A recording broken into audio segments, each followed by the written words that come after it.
گوشت خالص ہے ہاں کھا لو کیا ہلو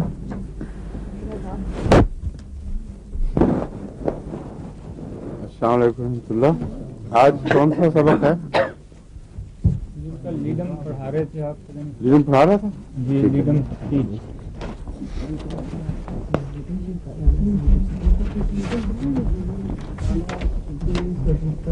لیڈم میں کہاں تک پہنچا سنا ہے؟ وہ اسٹمپ پینس جو ہاں ہاں پینس جی آپ نے تو کہا تھا نہیں ختم سے نہیں ہوئی تھی. یہاں تک پڑھایا تھا حضور نے اسٹمپ پینس کے. اس کے بعد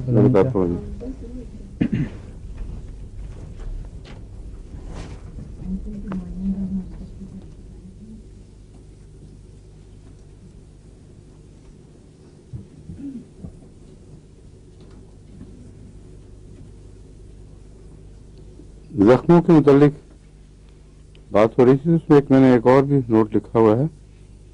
ہومیوپیتھک میں عام طور پر جو ڈریسنگ کرتے ہیں کیلنڈولا استعمال کرتے ہیں.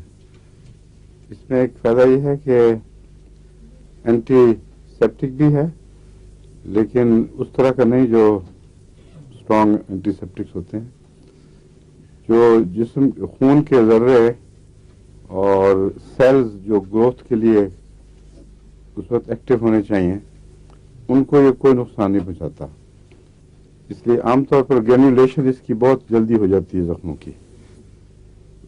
ایک قطرہ اگر اس کا ہو تو 4 قطرے پانی کے 1 to 4 سولوشن میں عموماً یہ اچھا مفید ہے. میں نے کافی استعمال کرایا ہوا ہے. لیکن اس کے ساتھ ہومیوپیتھک اینٹی بایوٹک دوائیں خون میں دینی ضروری ہیں ورنہ بعض زخم اس کے باوجود بھی جب اکیلا اس پر رکھا تھا تو خراب ہو رہے تھے. جب میں نے ہومیوپیتھک سلیشیا ہیپوسلف وغیرہ سلفر بعض دفعہ ان دواؤں کا استعمال کیا تو بلڈ میں وہ انفیکشن نہیں جانے دیتی. یہ ان بڑی خوبی ہے. جو خطرہ ہوتا ہے نا کہ خون میں انفیکشن چلی جائے وہ تو خدا کی فضل سے بہت اچھی طرح ہومیوپیتھک دواؤں سے پریونٹ ہو جاتی ہے. اور پھر یہ جو کناروں پر ہیں ان کو بھی وہ ڈیل کرتی ہے. مگر زخم کے بعد عام معمولی دکھ اور اس کی پروموشن کے حصے کو تیز کرنا ہو اگر تو کیلنڈولا اچھی دوا ہے. زخموں میں جو سب سے تکلیف دہ اور خطرناک زخم جو مندمل نہیں ہوتے وہ کینسر کی گٹھلیوں کے اوپر اس کے پھٹنے سے جو زخم پیدا ہوتے ہیں وہ بڑی بھیانک چیز ہے. اور اس میں نے نائٹرک ایسڈ وغیرہ جو اس شکلوں سے نظر آتے تھے سب دے کے دیکھا ہے. کوئی فائدہ کبھی مقامی طور پر نہیں ہو سکا. لیکن اگر کوئی دوا مل جائے ایسی جو اس سے کینسر ہی ٹھیک ہو رہا وہ الگ چیز ہے. لوکل اپلیکیشن کی بات میں کر رہا ہوں. اس میں کچھ عرصہ پہلے میں نے ایک ریسرچ پیپر پڑھا تھا شہد کے اوپر جو ہومیوپیتھک نہیں تھا ایلوپیتھک ریسرچ پیپر تھا. اس میں پہلی دفعہ مجھے یہ بات معلوم ہوئی کہ یہ ایک اسٹیبلش ہو گیا ہے ریسرچ کے دوران کہ اگر خالص شہد کی پٹی کی جائے کینسر کے زخم پر تو ہیلنگ نہیں تو بہت زیادہ پیلیٹو ہے. اور بہت تو نہیں لکھا یعنی بعض معاملات میں بعض کیسز میں یہ شفا بھی دینے میں کامیاب ہوا ہے. تو اس لیے میں شہد والا نسخہ بتا رہا ہوں کیونکہ قرآن کریم میں بھی اس کا ذکر ہے. اس لیے ریسرچ ورکر نے جو لکھا ہے تو لازماً شفا کا ایک پہلو اس کا یہ بھی ہے. دوسرے آنکھ کے زخموں میں ناسور میں بھی شہد کی سلائی لگانا مفید بتایا جاتا ہے. یہ اسی پیپر میں اس کا بھی ذکر تھا. جو شہد پہ ریسرچ ہوئی ہے اس میں آنکھ کے زخموں وغیرہ میں اس کی سلائی لگائی جائے تو کافی اچھے فوائد نکلے ہیں. خاص طور پر وہ ناسور قسم کے زخم جو پیچھا نہ چھوڑتے ہوں. تو گہرے زخموں میں اور گندے زخموں میں شہد کی اپلیکیشن اچھی ہے. وہ اس کو کپڑے پر یا ایسا کپڑا جو ہوتا ہے نا کیا کہتے ہیں اس کو لینل نہیں کچھ فلینل ہوتی تھی ایک فلینل ہوتی تھی نا جو سافٹ ٹیشو لگا ہوتا ہے اس کے اوپر لگا کے اس پر رکھنا ہے اور نرم پٹی کرنی چاہیے پھر. और 4 दफ़ा उसको बदला जाए, मगर खेड़ा खींच कर उखेड़ना नहीं चाहिए। इसलिए मैं कह रहा हूँ नरम पट्टी हो ताकि चिपके नहीं। और अमूमन शहद वाली पट्टी चिपकती नहीं है, वो इसके अंदर से जख्म के अंदर से हल्का हल्का ऐसा पानी निकलता है जिससे ये पट्टी जख्म से जुदा रहती है।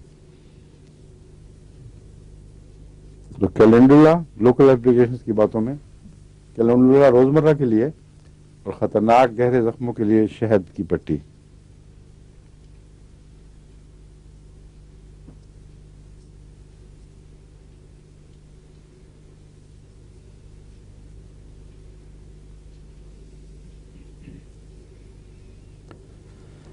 इसमें जो कोल्डनेस का मैंने बताया था ना कि कोल्डनेस फायदा देती है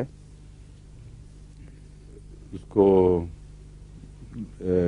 गाउट वगैरह को, या उसको क्या कहते हैं वजुल मुफासिल को, उसमें एक अजीब बात है कि वैसे इसका मरीज ठंडा होता है, यानी कोई गर्मी के आसार ना सिर्फ मिलते नहीं बल्कि बहुत सी ऐसी दवाएं हैं जिनमें मरीज को ठंड महसूस होती है, लेकिन बदन को हाथ लगाएं तो गैर मामूली ठंडा नहीं होता, वो अंदरूनी आसाबी ठंडक है। और इसमें बाहर और अंदर दोनों तरह ठंडक होती है। सुराइनम से इस पहलू से इसकी मिसाल मिलती है। सुराइनम के मरीज को भी बाज़ दफ़ा मुसाफा करें तो लगेगा कि बर्फ खाने से हाथ निकला हुआ है। तो लीडम में भी बैरूनी ठंड भी है और ठंड का एहसास भी है, और उसके बावजूद गर्मी से, न ठंड से आराम और गर्मी से तकलीफ। आर्सेनिक में ठंड होती है लेकिन आर्सेनिक की जलन को गर्मी से आराम आता है। ये जो अजायब अदात है ना, ये हैं जो याद रखने में मदद देती हैं। आर्सेनिक ठंडा मिजाज है, यानी सख्त सर्दी लगती है, उसको आग के सामने बैठना पसंद करेगा, लेकिन जब उस जहाँ तकलीफ है वहाँ आग लगी होती है, बस वह अंदरूनी आग का भी एहसास है। अगर बैरूनी जगह जहाँ उस आर्सेनिक में आग का एहसास हो, ठंडा करने की कोशिश करेंगे तो और भड़केगी, उसको टकोर फायदा देती है, हालांकि एहसास आग का है। इसका मतलब यह है कि जो उसका असल मिजाज है ठंड का, वो गर्मी का एहसास भी हो तब भी वही मिजाज गालिब है, इसलिए उसको गर्मी ही मौफिक आएगी। लेकिन तजाद इसलिए नजर आता है कि एक जगह गर्मी है, ठंड नहीं है, तो वहां भी वो गर्मी ही चाहता है। लेकिन लीडम में बिल्कुल बरक्स है, इसमें तजाद पाया जाता है। ठंडा मरीज, ठंडा जिस्म और जोड़ों की दर्दों, खुसूसन पाँव में, टखनों वगैरह में, इसको सर्दी से बहुत आराम आता है।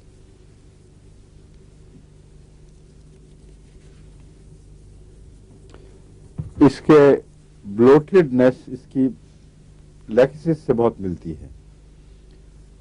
लैक्सिस का जो खास चेहरा है उसमें चेहरा फूला हुआ सा, मुतवर्रम सा दिखाई देता है, और दिल के मरीजों में भी बाद में इसी किस्म की शक्ल के चेहरे दिखाई देते हैं। आमतौर पे जो मैं दिल की दवाएं देता हूं उनमें आर्निका, लैक्सिस, लीडम का कॉम्बिनेशन रखता हूं। लीडम में ये रोजमर्रा के तौर पर है, वरना खुसूसी दवाएं अलग अलग होती हैं। लीडम में भी आर्सेनिक से मुशाबे, लैक्सिस से मुशाबे ये बात पाई जाती है, और चेहरे की रंगत पर्पलिश होती है, ना खिली हुई सुर्ख ना पेल, बल्कि पर्पलिश, जो अच्छी नहीं लगती देखने में, अच्छी इन मानों में कि महसूस होता है कि कोई मर्ज है, कोई आम रंगत नहीं है।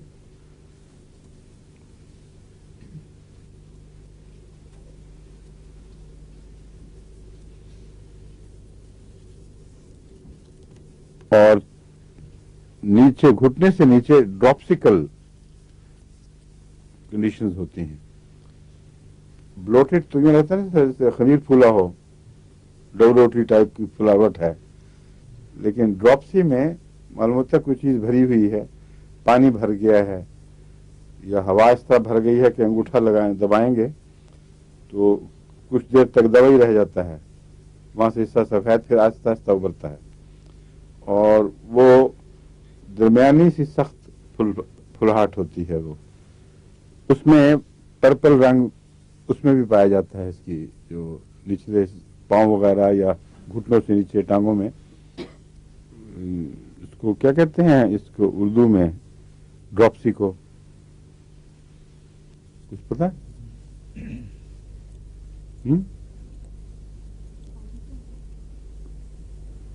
बाज ड्रॉप्सीज का ताल्लुक जिगर से है उसका, तो कोई मेरा ख्याल है उसकी इस्तलाहें मिलती हैं कुछ।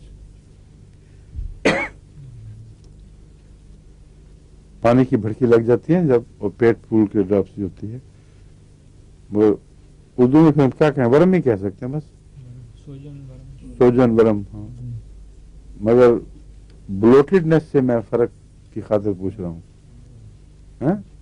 वो और सीधा। हाँ, रिलीफ विथ पेशेंस,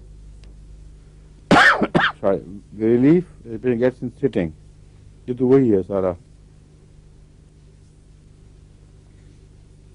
वैसे जो लीडम के मरीज हैं उनका जिस्म मजबूत और कसा हुआ और तना हुआ जिस्म होता है, जिस्म ब्लोटेड नहीं है। ये कॉन्स्टिट्यूशन के लिहाज से लीडम वाला जो टिपिकल कॉन्स्टिट्यूशन रखता है उसमें मस्कुलर फाइबर मजबूत है, तना हुआ जिस्म है।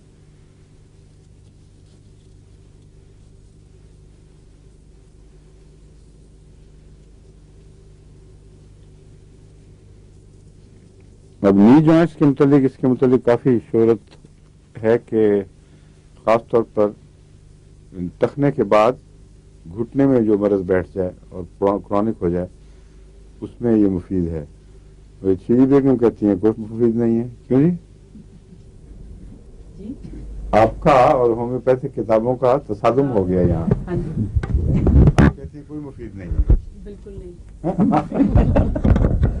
सिर्फ वर्म को फर्क पड़ा था, वो मैं बता दूं, लेकिन दर्द बढ़ गया इसके हो साथ। सकता है मुफीद हो, लेकिन और वादा कि कुछ ये देर इस्तेमाल करके देखें, अगर वर्म कम हुई है और दर्द बढ़ा है तो अंदर इसने कुछ हलचल मचाई जरूर है। ये 2 हफ्ते में चाहिए हलचल, इतनी एग्रीवेशन भी तो नहीं होनी चाहिए। डिपेंड क्या दे रहे हैं, किस खुराक में आप, किस ताकत में खाए हैं? 200 में ली थी। 200 में।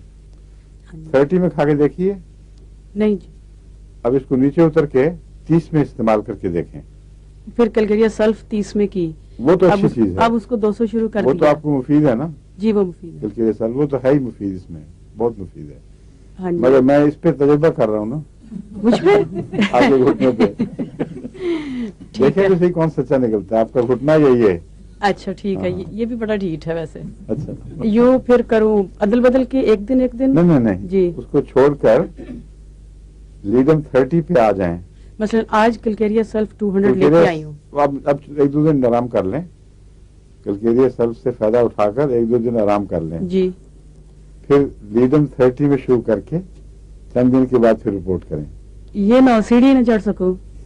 उससे 2 दिन पहले अगर ना अग्रेवेशन हो गई तो फोन पे बता देना, सलीम साहब फौरन मिल जाते हैं फोन पे। वो तो ठीक है, मिल जाता। सलीम साहब के नुस्खों से डर लगता है अब ना। नहीं, मुझसे बात करके करना, अपनी तरफ से नुस्खा देना, ठीक है? ठीक है, जज़ाक। सलीम ने बड़ा बुरा महसूस किया आपकी इस बात को। नहीं जी। एक और भी मरीज था जो सलीम के हाथ में चढ़ के सीधा अस्पताल पहुंचा था, याद है? अरशद बाकी साहब। वो सैर के बाद उनको दर्द उठी थी।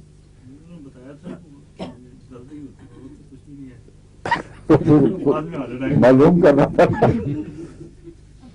प्री एंजाइनल सिम्टम्स बड़ी स्ट्रॉन्ग पैदा हुई थी जो हार्ट अटैक के, इमिनेंट हार्ट अटैक की खबर दे रही थी। तो उन्होंने कहा कि अब आपको क्या तकलीफ देनी है, सलीम साहब काफी एक्सपर्ट हो चुके हैं, वो इनसे आगे दवाइयां भी और चीजें ले गए और उसी दिन हार्ट अटैक हो गया। फिर अल्लाह ने फजल फरमाया और ठीक ठाक है। अब तो वो सलीम को बताते भी नहीं मैं क्या बीमार हूँ। इसमें मरीज का कुछ थोड़ा बहुत कसूर होता है कि गाइड नहीं करता सही किसी हाँ बिल्कुल ठीक है, और गाइड का ये कसूर है कि खोज नहीं लगाता। दोनों बातें हैं ना। दोनों। हाँ।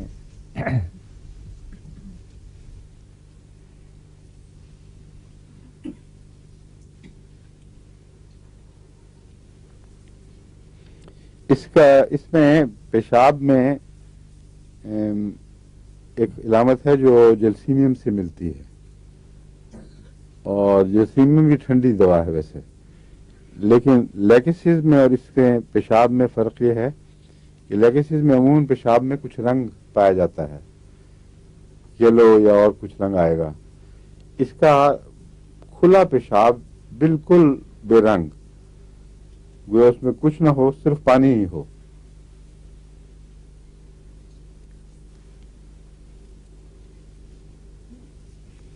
لیکن جب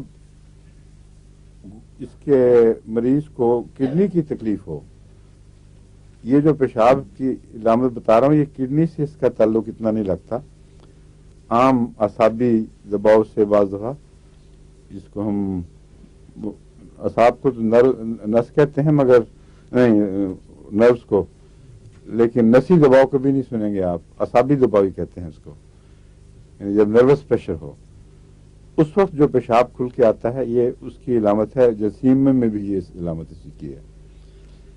اگر گردے کی تکلیف ہو تو اس کی شکل لیکسس کی بجائے لائکوپوڈیم سے ملتی ہے، کیونکہ لائکوپوڈیم میں سرخ ریت کے ذرات کافی آتے ہیں، اس سے وہ پہچانا جاتا ہے. تو اس میں بھی کیلکولائی پیدا ہوتے ہیں اور سرخ ذرات پیشاب میں اس کی خاص رنگت دے دیتے ہیں. اس وقت علامتیں دیکھنی پڑیں گی کہ لائکوپوڈیم استعمال کرنا ہے کہ یہ.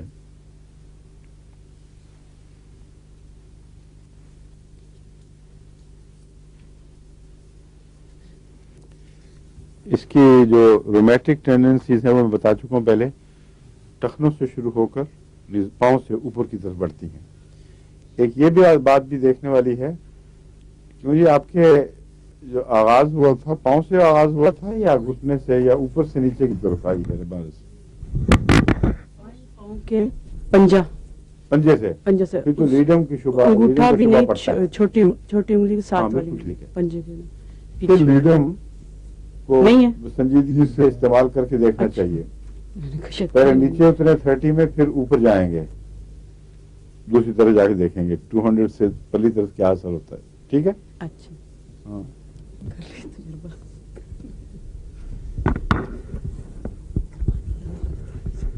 اس کی مینسٹرل سمٹمز میں ارلی کے متعلق زیادہ ملتا ہے اور پروفیوز بہت زیادہ اور کھلا ہوا سرخ رنگ.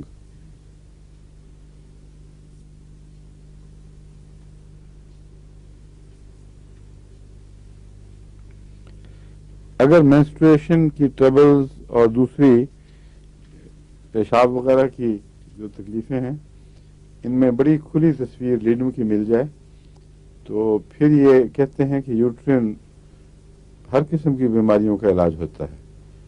اگر یہ لیڈم کی یہ علامتیں مل جائیں، یعنی ارلی مینسٹریشن، کھلے سرخ رنگ کی ہو، پیشاب میں بھی کچھ اس کی علامتیں ملتی ہوں، مثلا وہ کھلا، بہت کھلا یا سرخ ذرات والا، تو اس میں یوٹرس کے اوپر اس کا بہت اچھا اثر دیکھا گیا ہے. یعنی مجھے خود تجربے میں معلوم نہیں، لیکن بس ڈاکٹرز نے لکھا ہے کہ مفید ہے. جی نہیں میں نے دونوں باتیں بتائی ہیں. اس میں نے کہا تھا کہ اگر اس میں اعصابی دباؤ کی وجہ سے پیشاب زیادہ آئے تو اکثر بے رنگ ہوتا ہے اور کھلا ہوتا ہے، اور بعض دفعہ تھوڑا تھوڑا اور بار بار ہوتا ہے. تو یہ جو ہے یہ اگر گردے میں تکلیف ہو اس کے تو پھر سرخ ذرات آتے ہیں، جس کا مطلب ہے کہ کیلکولائی پیدا ہو رہے ہیں جس طرح لائکوپوڈیم میں ہوتے ہیں. سمجھ گئے؟ بعض دفعہ ڈپازٹ ہوتا ہے. بعض عورتیں مجھے علاج کے لیے آتی ہیں تو کہتی ہیں پیشاب کے بعد جو برتن تھا اس کے گرد ہلکا ہلکا سرخ ڈپازٹ آیا ہوا ہے، جو خون کا نہیں لگتا بلکہ خون ملے جلے ذرات سے پیدا ہوتا ہے. تو اس میں لیڈم یا اس قسم کی دوائیں مفید ہیں. ایک اور دوائی ہے جس میں کیلکولائی بہت ہیں لیکن سرخ نہیں. کسی کو یاد ہے؟ میں پڑھا چکا ہوں آپ کو غالباً. ہاں پڑھا چکا ہوں. हैं? नहीं। कैलकुलाई क्या होता है? कैलकुलाई वो जो छोटे छोटे क्रिस्टल्स बन जाते हैं, पथरी तो बड़ी चीज है ना, जो छोटे छोटे क्रिस्टल्स बन जाते हैं वो बहुत तकलीफ देते हैं। वो बाज़ दफा छील देते हैं नाली, और उस छीलने की वजह से ही सुर्खी पैदा होती है। वो तो बेरबेस कैलकुलाई की नहीं है दवा, वो तो किडनी के स्टोन्स की दवा है। हुजूर कैंथ्रिस में और नहीं, कैंथ्रिस में सारसप्रेला, सारसप्रेला कैलकुलाई की चोटी की दवा है।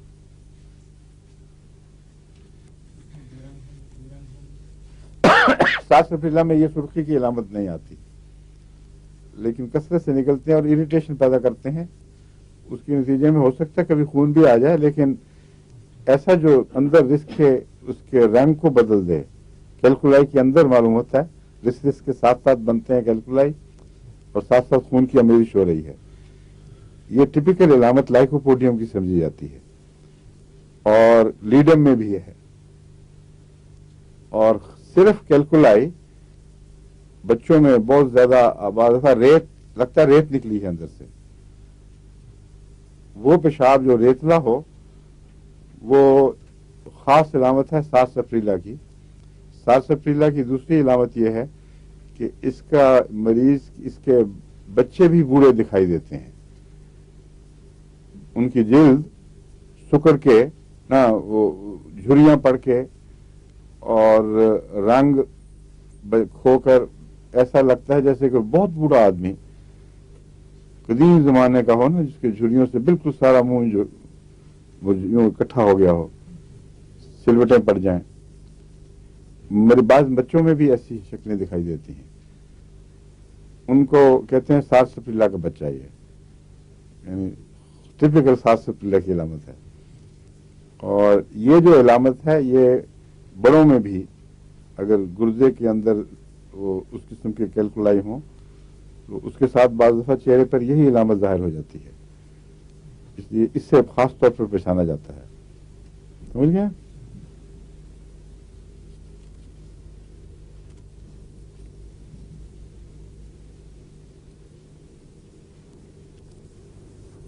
एक इसकी अलामत पल्स्टिला से भी मिलती है, लेकिन दोनों में इतना फर्क है कि फौरन पहचाना जाता है। पल्स्टिला में अगर किसी उज़्व में दर्द रहे देर तक तो वो उज़्व सिकुड़ने लगता है और वो हिस्सा कमजोर हो जाता है। ये खास पल्स्टिला की अलामत है। और इसकी भी यही अलामत है कि इसमें मसलन अगर टांग में वही बीमारी देर तक रहे, वो टांग दूसरे के मुकाबले पर निस्बतन छोटी कमजोर तो और बात है, मैं साइज में कह रहा हूं कि वो उज़्व सुकुड़ के कुछ छोटा हो जाता है। वर्म और बात है, लेकिन उसका असल जेन्युइन साइज जो है वो कम हो जाता है। ये टाइफाइड के असर से भी हो जाता है, लेकिन टाइफाइड के असर से जब ये सूखती हैं लिम्स, बाजू हों या टांगे हैं, तो वो ऐसी गहरी फालजी अलामत की वजह से होती हैं कि फिर वहां उस हिस्से की देखभाल जिस्म छोड़ देता है। वो और तरह का सूखना है, दर्द से नहीं सूखता वो। हम दर्द और तकलीफ की बात कर रहे हैं। जिस उज़्व में दर्द और तकलीफ हो और उज़्व मुरझाने लग जाए और उसका हुजम कम होने लग जाए, उसमें कौन कौन सी दो दवाएं बताई मैंने? पल्स्टिला और लीडम, यही लीडम जी। अब वहां अंदर पता नहीं क्या होता है, गोश्त की चर्बी है, जो कुछ भी है अंदर मोटे आदमी की चर्बी भी सुकुड़ती होगी जरूर।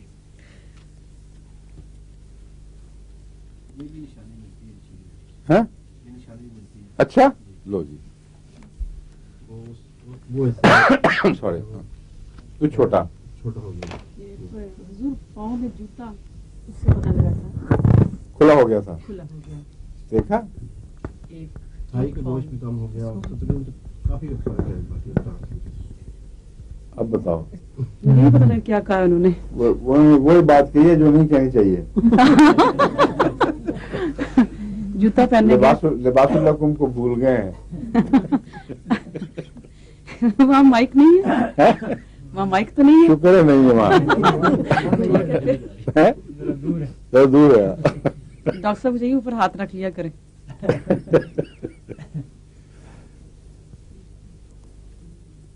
अच्छा, रूटा शुरू करें?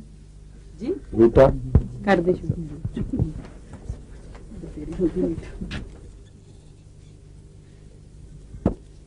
अमूमी तौर पर रूटा को उस ग्रोह में शुमार करते हैं जिसमें रस्टॉक्स भी आती है। कोल्ड से सेंसिटिव और नमी इसमें भी पाई जाती है, नमी से नुकसान। एक और इसकी इलामत रस्टॉक्स से मिलती है कि स्ट्रेन्स, यानी किसी एक उज़्व के ऊपर ज्यादा लंबा बोझ पड़ जाए और खिंचाव पैदा हो जाए। मसलन किसी बच्चे को उठाते वक्त, कोई वजनी चीज उठाते वक्त, जो जिस्म के वो अज़ा जो जिनमें फ्लेक्सर एक्शन कहते हैं, एक्शन जी। हाँ, फ्लेक्शन पाई जाती, फ्लेक्शन करते वक्त वो फ्लेक्सर्स कहलाते हैं वो अज़ा। जी हाँ, extensors and flexors. Extensive flexor, जी ये मूवमेंट है, इसको एक्सटेंड करने वाली मूवमेंट है। अब जब टांग्स को घेरते हैं तो ये फ्लेक्सर उसको इकट्ठा करते हैं, जब खोलते हैं तो उसको एक्सटेंसर्स जो मसल्स के हिस्से हैं वो ये अमल दिखाते हैं। तो इसमें रूटा में फ्लेक्सर के ऊपर असर पड़ता है। अगर कोई चीज भारी उठा के इंसान खींचने की कोशिश करे उससे बाज़ दफा बद असरात रह जाते हैं, और रस्टॉक्स भी इसमें चोटी की दवा है। खिलाड़ियों के दिल की तकलीफ, जो दिल पर बोझ, सिर्फ फ्लेक्सर की बात नहीं है, ताकत से बढ़कर बोझ उठाने के नतीजे में जो नकाइस रह जाते हैं उनमें रस्टॉक्स इतना गहरा असर वाली दवा है कि बाज खिलाड़ियों में जब दिल की इलाम से पैदा, बाकी जिस्म ठीक ठाक था, तो उनको मैंने रस्टॉक्स दी तो बहुत नुमाया फायदा हुआ। और इस किस्म के बोझ के बाद दिल के हमले की रोकथाम के लिए भी रस्टॉक्स बहुत अच्छी दवाई है। एकोनाइट के साथ मिला के दें रस्टॉक्स तो गैर मामूली फर्क दिखाती है। बाज़ दफा दिमाग पर कुछ हमला सा हो रहा होता है, और बाज़ दफा देखा है मैंने कि नजर, बाज मरीज, एक मरीजा मुझे याद है, बिल्कुल क्लियर केस था, उसकी नजर थरथराने लग गई थी और डॉक्टर्स का ख्याल था कि अंदर शायद क्लॉट बन रहा है या कुछ और हो रहा है। काफी संजीदा मामला हो गया था और उसको मैंने रस्टॉक्स दी तो चंद दिन के अंदर अंदर बिल्कुल ठीक हो गई। तो अल्लाह के फजल के साथ रस्टॉक्स को मैंने अपना भी एक दो तजुर्बा बताया था। लंबा अरसा ड्राइविंग करना दिन रात, और रास्ते कोई नींद भी नहीं मिलती थी, वैसे भी थकावट। एक दफा वापस आ रहा था मैं पिंडी से, तो गुजरात के पास जाके एकदम मुझे लगा कि मेरी आंख एक तरफ तो बिल्कुल यूं थिरक रही थी चीजें, और एक तरफ कमजोर भी हो गई। तो मैंने वो एक तरफ कार खड़ी करके रस्टॉक्स 200 अपना डब्बा मैंने साथ ही रखा होता था सीट पे, उसमें से निकाल के खाई। 5 या 10 मिनट के अंदर अंदर सब चीजें नॉर्मल हो गई। आंख की वो जो थरथराहट थी वो भी खत्म हो गई, जिसमें दोबारा ताकत आ गई। फिर मैंने ड्राइव किया, फिर कोई नुकसान नहीं हुआ। तो पहली दफा मुझे उसका तजुर्बा अपनी यानी इसी बीमारी के ऊपर ही हुआ था, और फिर मैंने दूसरे मरीजों में जब इस्तेमाल कराई तो हमेशा इसको अच्छा असर दिखाने वाली दवा देखा है। तो बोझ ज्यादा पड़ जाए जिस्म पर, असाब उसके नतीजे में जवाब दे रहे हों, और ऐसी बीमारी हो सकती हो कि जिसके बाद फिर बाज़ बार रस्टॉक्स टू लेट हो जाती है, उस वक्त रस्टॉक्स प्रिवेंटिव के तौर पर बहुत अच्छी है। और अगर लंबे नुकसान रह जाएं, कमजोरी रह जाए बाद में, और दिल के ऊपर भी बाद असरात पड़ चुके होते हैं, उनमें भी रस्टॉक्स अल्लाह के फजल से बहुत मुफीद है। دل پھیل جاتے ہیں بعض ایتھلیٹس کے، ان میں بھی میں نے رش ٹاکس کو بہت مفید دیکھا ہے. ویسے کہتے ہیں کہ دل پھیلنے کا کوئی علاج نہیں، لیکن بعض دفعہ ہومیوپیتھک علاج سے دل کے پھیلاؤ کو بہت حد تک کنٹرول کیا جا سکتا ہے، اور کچھ عرصے کے بعد مسل میں ٹوننگ ہوتی ہے تو وہ خود بخود ٹھیک ہونے لگ جاتے ہیں. تو اس میں روٹا بھی یاد رکھیں. اس پہلو سے اسے رس ٹاکس کے مشابہ قرار دیا جاتا ہے.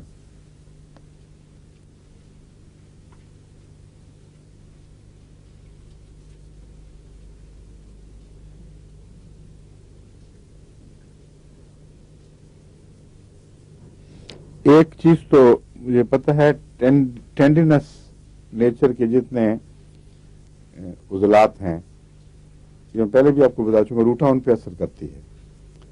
ٹینڈنس جو مسلس کے ساتھ جڑے ہوئے ہوتے ہیں وہ اپنی ذات میں نہیں سکڑتے اور بڑے مضبوط فائبر کے بنے ہوئے ہوتے ہیں.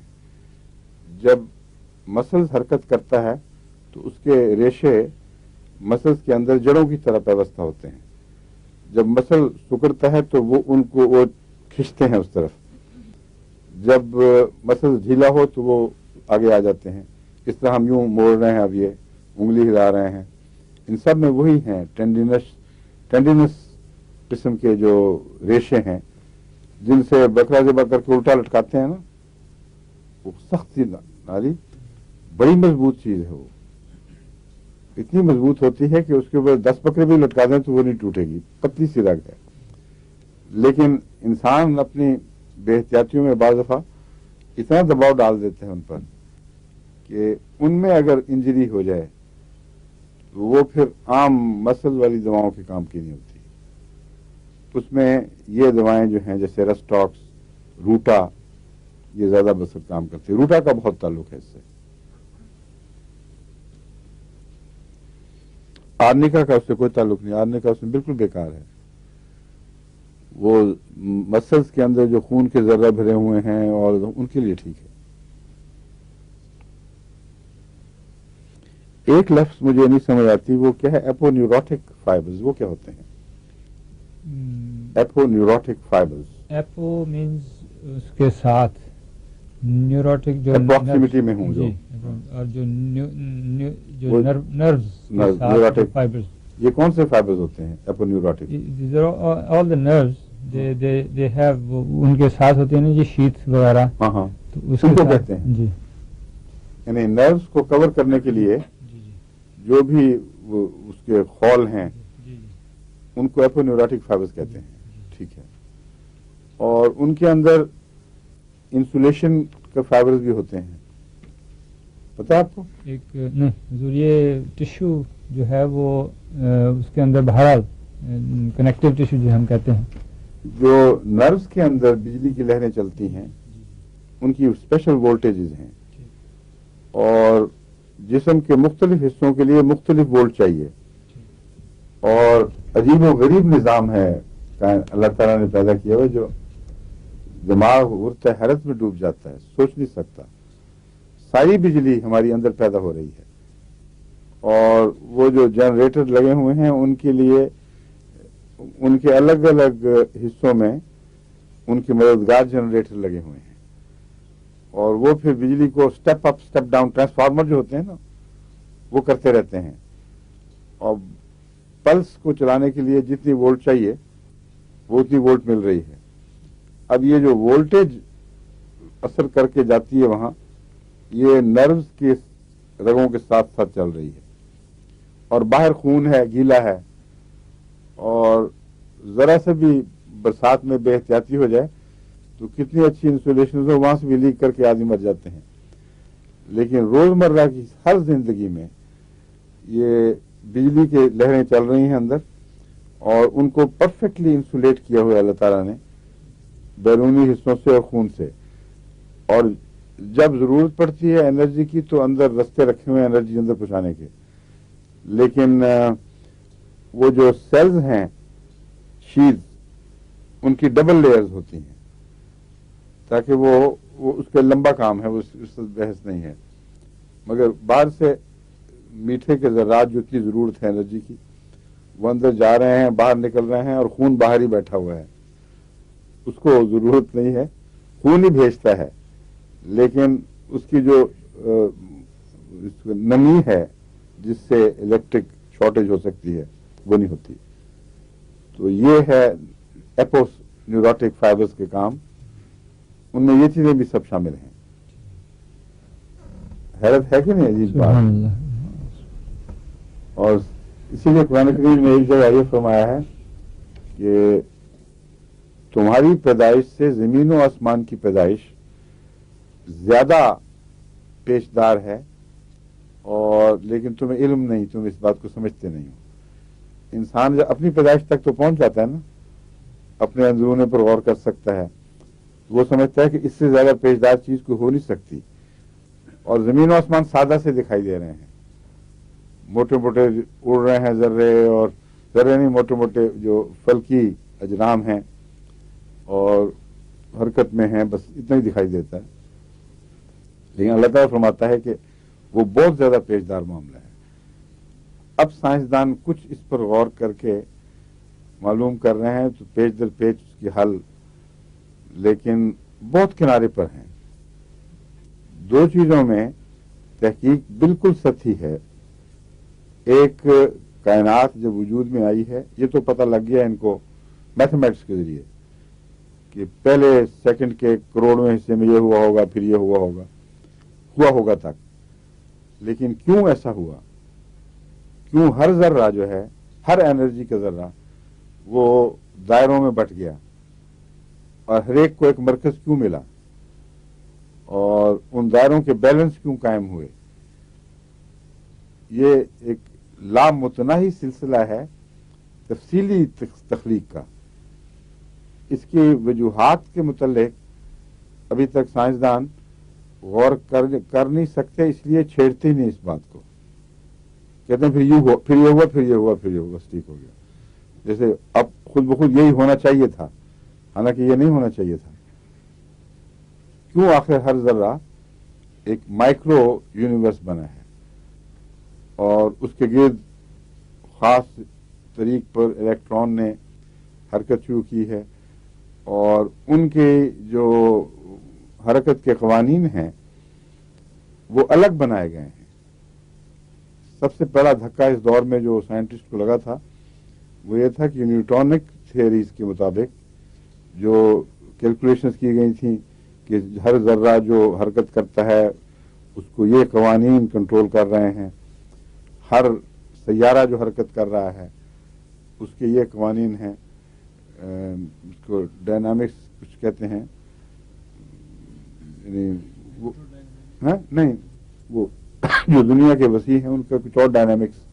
بہرحال ڈائنامکس یعنی طاقت کے قوانین کیا ہیں جو حرکت کے نتیجے میں پیدا ہوتے ہیں اور حرکتوں کو کنٹرول کرتے ہیں اور بیلنس قائم کرتے ہیں. ایٹم کی دنیا میں وہ قانون جھوٹے نکلے اور حیران رہ گئے ہیں کیونکہ اور ہی قوانین چل رہے ہیں, اور اسی لیے ان کو خیال پیدا ہوا کہ یہ پھر کیا وجہ ہے, یہ تو عقل کے خلاف بات, یوں نہیں ہونا چاہیے. لیکن عقل کے خلاف بات نہیں, وہاں انہی قوانین کی ضرورت ہے, اور چھوٹے پیمانے پر بڑے پیمانے کے قوانین اثر انداز نہیں ہو سکتے تھے. تو قرآن کریم نے اشارہ کیا ہوا ابھی تک, ہو سکتا ہے اگلے زمانوں میں جب کائنات کی تخلیق کے راز نسبتاً زیادہ معلوم ہوں تو پھر پتہ چلے کہ انسان کی تخلیق اس کے مقابلے پہ کوئی حیثیت نہیں رکھتی. اس کا یہ ترجمہ بھی کیا گیا ہے بعضوں کی طرف سے کہ تم لوگ جو چیزیں بناتے ہو اس سے زمین آسمان کی تخلیق جو ہے وہ زیادہ عظمت والی ہے. اور یہ تو بالکل معمولی بات ہے. اس زمانے میں انسان کیا چیزیں بناتے تھے, گھر بنا لیتے تھے, عام کپڑے, چھوٹا موٹا پہیے سے چلنے والی چیزیں. ان کو خدا تعالیٰ کا مقابلے میں کہنا کہ میری بہت بالکل ہی ایک بچگانہ موازنہ دکھائی دیتا ہے. اس میں وہ جو شان ہے قرآنی موازنوں کی وہ پائی نہیں جاتی اس معنی میں, لیکن اس میں پائی جاتی ہے کہ انسان کے اندر جو تخلیقی راز چھپے ہوئے ہیں وہ حیرت انگیز ہیں, اور خدا کی سب تخلیقات میں جن کا انسان کو علم ہے سب سے زیادہ پیچیدہ، سب سے زیادہ منظم، سب سے زیادہ حیرت انگیز خود انسان کی پیدائش ہے. تو اللہ فرماتا ہے یہ تو تم کچھ کچھ معلوم کرو گے، مگر جو تمہیں سادہ سی باتیں خود بخود دکھائی دے رہی ہیں ان میں زیادہ گہرے پیشدار قوانین عمل پیرا ہیں، اور وہ زیادہ مشکل کام تھا بنسبت انسان کو پیدا کرنا. سمجھیں بات؟ تو یہ ضمناً روٹا کی بحث میں ہمیں ٹینڈنس سے خیال آیا ہے. لیکن ڈاکٹر یہ جو پڑھتے ہیں تو غور کیوں نہیں کرتے؟ مطلب ہے کہ اللہ تعالیٰ کی طرف کیوں دماغ نہیں جاتا؟ یہ قرآن کریم نے وجہ بیان فرمائی ہے کہ اولو الالباب کا دماغ جاتا ہے، تو وہ ان اولو الالباب کا جو اللہ کو یاد کرتے ہیں، ورنہ بغیر اس یاد کے خالی عقلیں بھی کام نہیں کرتی، اور بغیر عقل کے خالی یاد بھی کام نہیں کرتی. تو ان دونوں کا جوڑ اور توازن ضروری ہے. اس کے بعد پھر کوئی اس کی وجہ نہیں ملتی کہ کیوں ایسا ہو. ایوولوشن کے سلسلے میں کئی ایسے معاملات لوگ سمجھتے ہیں خود بخود ہو گیا. میں نے کئی ایسے ایوولوشن کے ماہرین سے ملاقات کی ہے اس کی وجہ سے کہ جو میرے خیالات ہیں کہیں وہ ان اہل علم کے نزدیک لا علمی کی وجہ سے تو نہیں پیدا ہوئے. ان سے جب گفتگو کی ہے تو ہر دفعہ ان کو بالکل حیران دیکھ پایا ہے. غیر عیسائی یا دہریہ وہ کہتے ہیں ہاں یہ اس کی کوئی وجہ سمجھ نہیں ہونی چاہیے، بات کیوں ہے ہم نہیں کچھ کہہ سکتے. آج تک ہماری سائنس نے اس کے متعلق کوئی وضاحت نہیں کی، اور انسانی پہنچ سے سر دست یہ بات بہت باہر کی ہے. تو اس لیے میں کہہ رہا ہوں کہ ہر احمدی سائنسدان کو اپنے مضمون میں ڈوب کر اس میں اللہ تعالیٰ کی ہستی اور اس کی قدرت کی کار فرمائی کے نشان تلاش کرنے چاہیے اور ان کو ابھارنا چاہیے. پھر کیونکہ ان کی زبانیں اس لیے گونگ ہیں کہ دہریاں ہیں، اور جان کے وہ باتیں چھیڑنا نہیں چاہتے جن سے خدا کی طرف انگلیاں اٹھیں کہ ہاں کوئی کائنات کا مالک ہے، اور چپ کر کے گزر جاتے ہیں. جہاں یہ خیال کرتے ہیں کہ اب اس سے خدا کی ہستی کے خلاف شاید دلیل آ جائے، وہاں اچانک اخباروں میں اور میگزینز میں اس کو اچھالنے لگ جاتے ہیں، اور وہ ساری عمر کی تلاش کے بعد ایک نقطہ اپنی طرف سے نکالا ہوتا ہے جس کو بعد کا سائنسدان جھوٹا اور غلط قرار دے دیتا ہے، یا وہ تشریح دے دیتا ہے جو ان کو پہلے سمجھ نہیں آ رہی تھی. مگر بڑا حصہ ایسا ہے جس کو چھوڑ دیتے ہیں. اب ایوولوشن کی کتابوں میں آپ مکڑی کی ایوولوشن پہ کبھی کچھ نہیں پڑھیں گے کہ مکڑی کیوں ایوالو ہوئی، کیسے ایوالو ہوئی. کیا پیسے دھاگے نکلتے تھے تو اتفاقاً ان دھاگوں میں جانور پھنسنے لگ گئے تو اس کو خیال آیا کہ اب میں بنی لوں. وہ سارا نظام حیات ایک پیچیدہ تخلیق کا محتاج ہے. اس محتاجی کے بغیر وہ نظام حیات وجود میں آ ہی نہیں سکتا تھا، اور اتفاقاً میوٹیشن کے ذریعے اس کا پیدا ہونا اس عرصے میں جس عرصے میں ایک عام انسیکٹ سے مکڑی تک پہنچتے ہیں یہ ناممکن ہے. اور شہد کی مکھی پر اب کیا آپ وہ جو ارتقائی دلائل دکھائیں گے؟ عام مکھی سے شہد کی مکھی کتنے ادوار میں سے گزری، کیا کیا اتفاقات ایسے ہوئے جس سے اس کی خوراک یہ بنی اور اس خوراک سے یہ چیز بننی شروع ہو گئی. ابھی میں بچگانہ باتیں جب اس حیثیت سے کہ بڑے بڑے سائنسدان کو آپ خدا کے بغیر نظام کائنات سمجھنے کی کوشش کرتے دیکھتے ہیں تو بالکل سطحی اور بیرونی. اس وقت قرآن کریم کی یہ تعریف صادق آتی دکھائی دیتی ہے کہ اولو الالباب ہونا بھی ضروری ہے ان معنوں میں کہ تذکیر کے ساتھ جب عقل آپس میں جوڑ کھاتی ہے پھر حقیقتیں ملتی ہیں، اس کے بغیر نہیں. اور اگر یہ نہیں ہوگا تو باطل ہے. یہ بھی بڑی دلچسپ بات ہے. یہ کہنے کے بعد اللہ فرماتا ہے کہ جب یذکرون اللہ قیاما وقعودا وعلی جنوبہم ویتفکرون فی خلق السماوات والارض، اس کے بعد وہ غور کرتے ہیں اولو الالباب تو کیا دل سے آواز نکلتی ہے، ربنا ما خلقت ھذا باطلا، کہ یہ بات قطعی ہے کہ یہ خود بخود کھیل تماشے کے طور پر या इत्तेफाकन रूनुमा होने वाली बातें नहीं हैं, बातिल हैं, बातिल में ये सारी चीजें आ जाती हैं। अब जो ये नहीं करते उनके यहां बातिल रहता है, इसलिए इनकी सारी काविशों के नतीजे में जो इनको महासिल मिलता है वो ये है कि बातिल ही है ना, कोई मकसद नहीं, किसी तरह रुख ही नहीं कर रहा है, किसी तरह जा नहीं रहे। अरब अरब, बल्कि उससे भी बहुत ज्यादा इत्तेफाकात के एक दूसरे के ऊपर तह जमाने के नतीजे में ये एवोल्यूशन तरक्की कर रही है। और मकसद क्या है कि कुछ भी नहीं, क्योंकि मकसद डिजाइन चाहता है, ऐसे दिमाग को चाहता है या ऐसी सोच को जिसने पहले आखिरी मकसद बनाया है फिर रास्ते बनाए हैं। अब एक कुर्सी बनाना बिल्कुल मामूली सी बात है, लेकिन मकसद के बगैर नहीं बन सकती, क्योंकि पहले मकसद है फिर बनाई जाती है। अब जहां ये इनको फवायद नजर आते हैं उनको मकासद नहीं कहते, ये सिर्फ फवायद बैक चुप करके आगे से गुजरने की बात करते हैं। क्योंकि जहां ये कह दें कि ये मकसद था और उसको हासिल करने की ये मुख्तलिफ कोशिशें हैं जो मनाजिल रखती हैं, मर्तबे रखती हैं, तबाक हैं, जैसा कुरान करीम फरमाता है, तो फिर वो खुदा की हस्ती के कायल हो जाएंगे, मजबूरी हो जाएगी उनकी। इस तरह घबराते हैं ये लोग। तो इस इनकी जो झूठी हया है इसको अहमदियों को तोड़ना चाहिए। अहमदी साइंसदानों को हर ऐसी चीज को तलाश करना चाहिए। अभी एक अहमदी बच्ची जो एवोल्यूशन वगैरह पे काम कर रही है, वो उसकी सहेली अभी उनकी तबलीग करके वो अहमदी बनाया है उसने उनको, तो वो भी साथ ही पोस्ट ग्रेजुएट स्टडी कर रही हैं। वो मुझे मिलने आई थी तो उनसे मैंने बातें की, तो उन्होंने वादा किया, वो सारी बातें नोट की हैं कि इन खतूत पर हम इंशाअल्लाह अपने इल्म को दीन के लिए मुसख्खर करेंगे।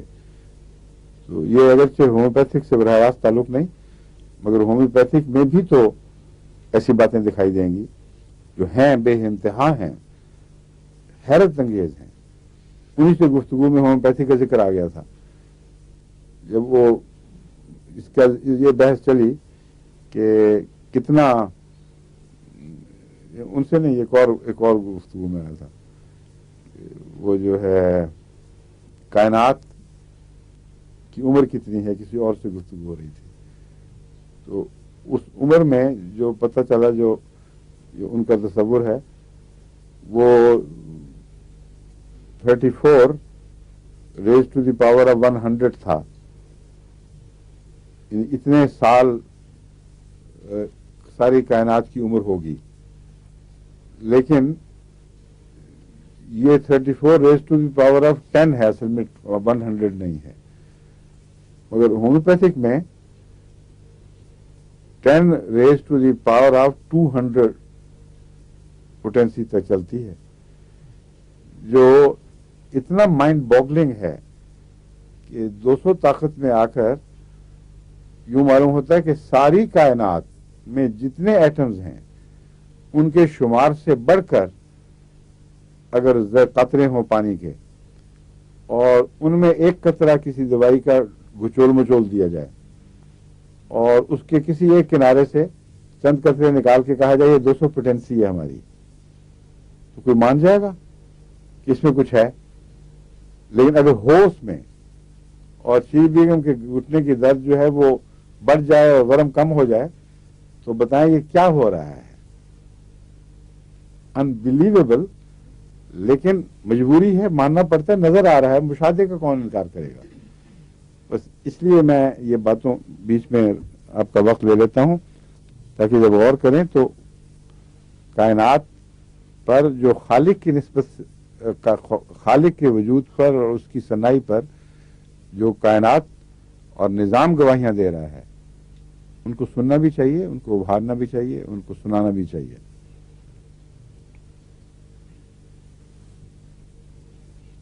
अच्छा, टेंडेंस का मैंने बताया था, ओवर स्ट्रेन हो जाए जब, तो उसमें ये रूटा अच्छी दवा है।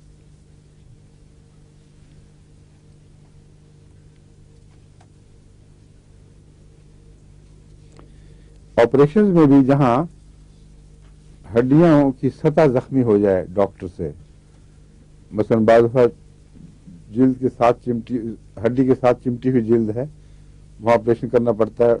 बेहतियाती से चाकू हड्डी की सतह को, तह को जख्मी कर दे, उसमें भी रूठा बहुत अच्छी दवा है।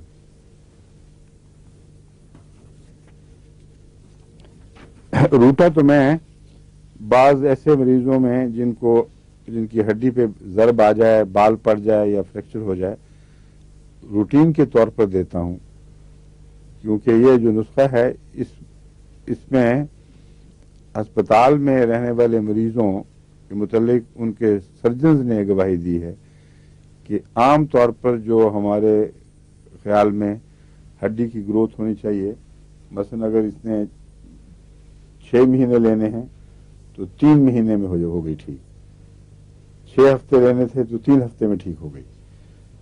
तो प्रोमोट करती है हड्डी के बढ़ने को, और उसमें रूटा चोटी की दवा है, उसके हड्डी के साथ जो दूसरी चीजें व्यवस्था है ना, उसके असाब वगैरह, उन सब की प्रमोशन जरूरी है। इसलिए रूटा, कैलकेरिया फॉस और सिम्फाइटम, ये 3 दवाएं हैं जो मैं मिला के देता हूं।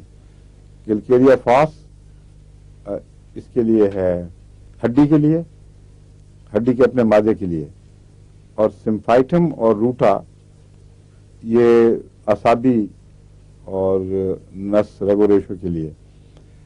अगर जख्म चोट ताज़ा हो तो इसके साथ आर्निका 30 मिला दिया जाए।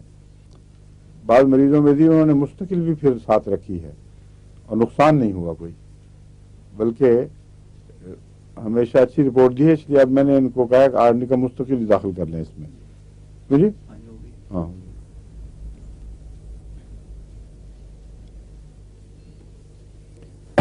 वक्त हो रहा है शेर गालबन, एक मैंने वजाहत करनी थी।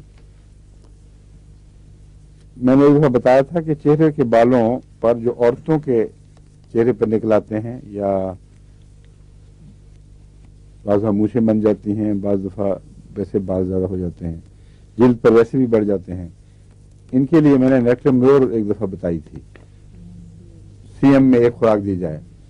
बाज़ की रिपोर्ट बहुत अच्छी आई और हैरत अंगेज तौर पर उन्होंने कहा एक ही दवा खुराक से, अल्लाह के फजल से चेहरे के बाल कमजोर पड़ के 1-2 महीने के अंदर वो झड़ गया खुद ब खुद। और बाज की तरफ से आ रही है कि कतन जर्रा भी फायदा नहीं हुआ। तो दरअसल बात यह है कि होम्योपैथिक में टकसाली बहुत कम चलती है। बाज बीमारियों में है जो टिपिकल बाज केसेस होते हैं, इसमें भी टकसाली का नुस्खा उस तरह काम नहीं आना चाहिए। गालिबन जिनको फायदा हुआ है वो नेट्रम्योर के केसेस होंगे, और ये चंद दवाएं हैं जिनमें ये इम्कान है कि बालों वाला मर्ज फैला हुआ हो। एक सीपिया है, वो भी सीएम में देनी चाहिए, क्योंकि ये बालों के मामले में छोटी ताकत इतना काम नहीं देती। सीपिया का जो जिस्म है वो आमतौर पर जिसके कूले औरतों के जरा कम हों और सुकड़े हुए, और मिजाज में जहां ताल्लुक होना चाहिए वहां ताल्लुक की कमी दिखाई दे, और एक किस्म की खुश्की और बेइतनाई पाई जाए। बाद बच्चों में औरतें माएँ यानी अपने बच्चों से भी प्यार छोड़ देती हैं, और ये अजीब बात लोगों को दिखाई देती है, जितना होना चाहिए उससे बहुत कम है। खामदों से बेताल्लुकी हो जाती है। ऐसे अगर मरीज हों तो उनमें गालिबन नेट्रम्योर की बजाय सीपिया ज्यादा काम देगी। एक और दवाई बताई जाती है कसरत से, लेकिन मैंने कभी इस्तेमाल नहीं की। वो नुस्खों में हर जगह किताबें जिक्र करती हैं। ओलियम जैकोरिस है, जैकोरिस है ना, ये पता क्या चीज है? पता किसी को? है हाँ, कॉल्ड मछली का तेल जिसको हम कहते हैं।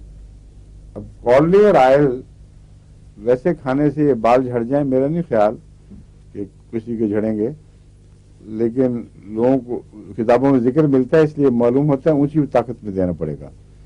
किस हद तक ऊंचा मैंने तजुर्बा नहीं किया, लेकिन आपने कभी पढ़ा किताबों में कि किस ताकत में देते हैं ये?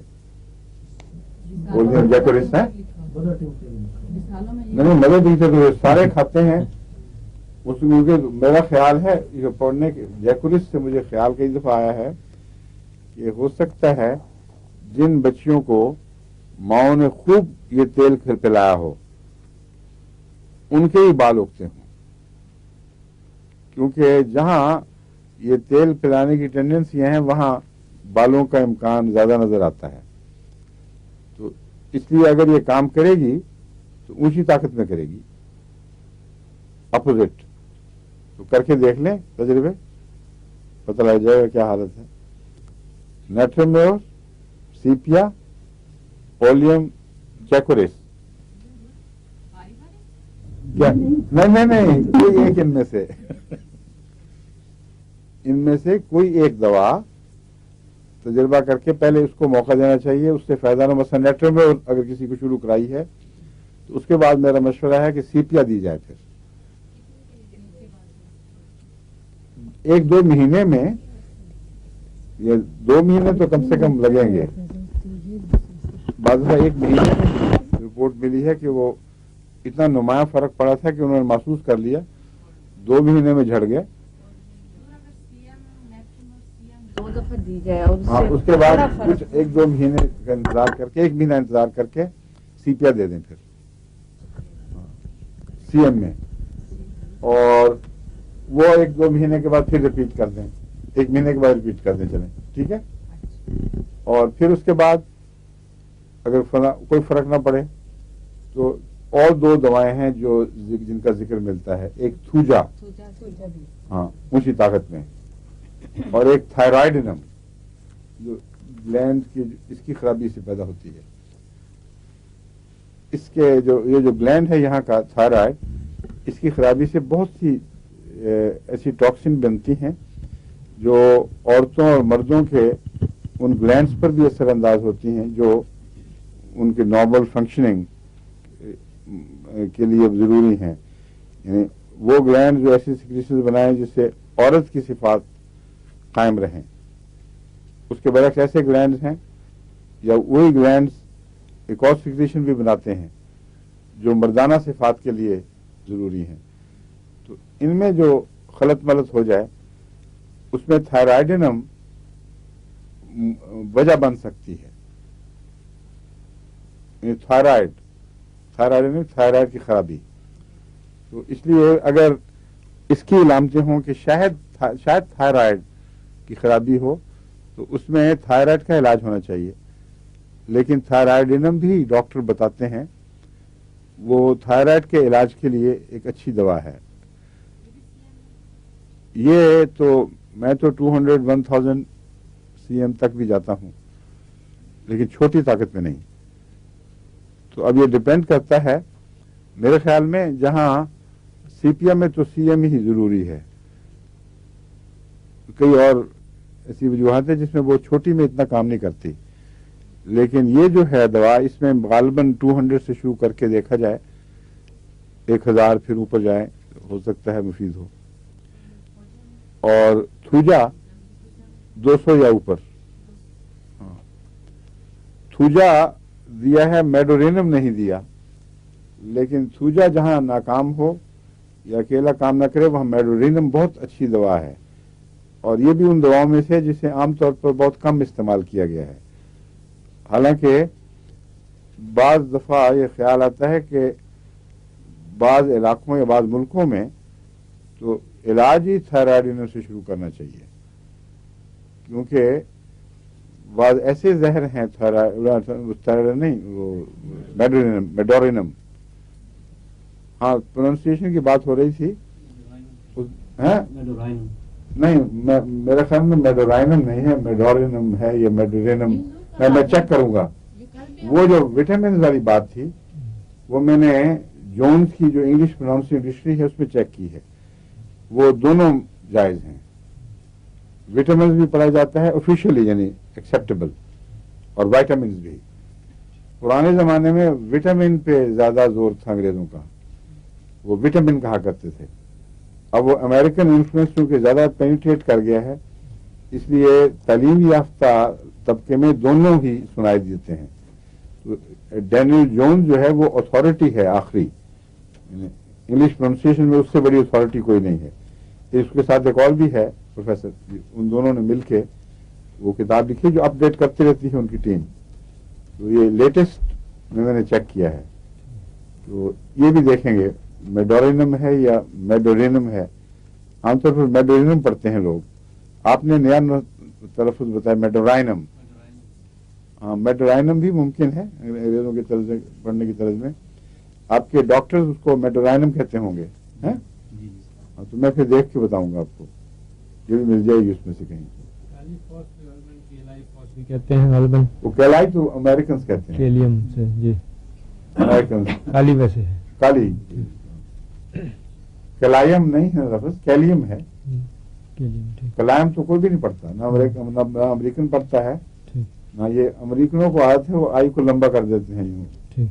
अच्छा, आप कहते हैं वक्त खत्म हो गया है, ठीक है, तो क्लास कल तो नहीं शायद, अब फिर कुछ वक्त के बाद, मगर रफ्तार हमारी बड़ी थोड़ी है, इसका क्या इलाज किया जाए? दबा सट जिसको कहते हैं निकल जाए एक दफा तेजी से, हैं? ठीक रखें। अच्छा, अस्सलाम वालेकुम।